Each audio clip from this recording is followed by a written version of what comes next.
NRJ12. Ils vont remplacer donc 2 chaînes qui marchent par 2 chaînes qui marchent pas. C'est toujours bien dans le business. C'est les rois du business. Comment tu es la TNT? C'est les rois du business. Comment tu es la télé? Bah oui. La télé, je vous le dis, la télé.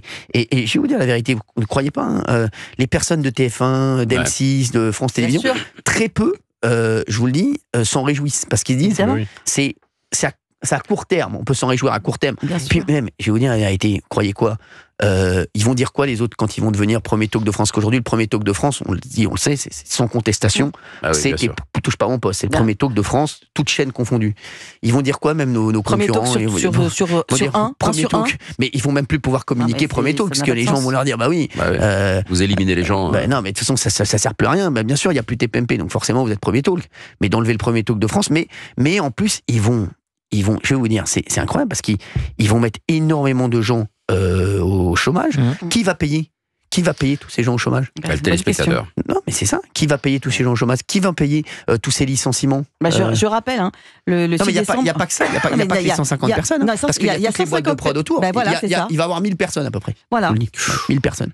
En tout, ça va être un peu près 1000 personnes. Et Canal 250. Exactement. Non, 1000 personnes en tout, parce qu'il y a les boîtes de prod qui travaillent pour le... travaillent autour. Exactement. Les boîtes de pub, de com. Y compris les gens, par exemple, les services de sécurité, le catering, enfin tout ce qui est, c'est l'effet papillon, quoi. Tout ce qui est autour et annexe et qui est lié à l'activité le catering, c'est le buffet pour... oui, pardon, les gens qui travaillent pour... La restauration pour les salariés. Mais tous les services autour des chaînes de télé, c'est colossal. Mais bien sûr. C'est des emplois indirects, directs, on se rend pas compte. Mais bon. C'est fou.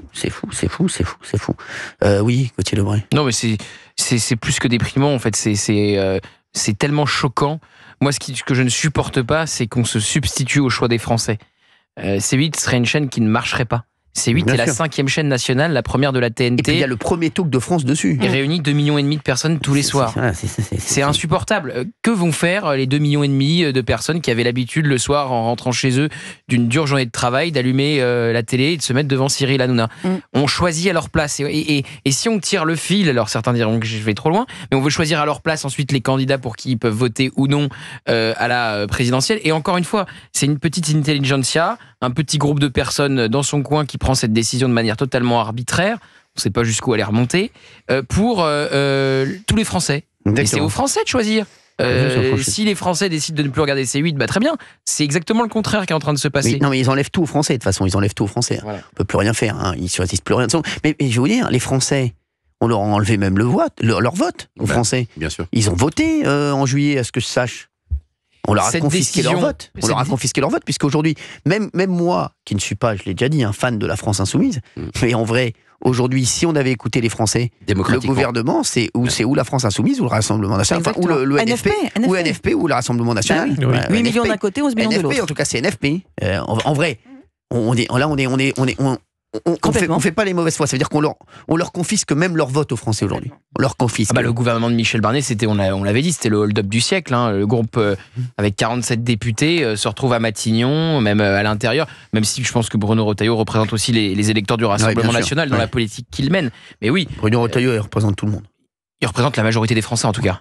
Ils ne représentent pas les électeurs du nouveau Front Populaire, mais ils ne sont pas encore majoritaires, parce que sinon ils auraient la majorité absolue et ils seraient à Matignon, ce qui n'a pas été le cas.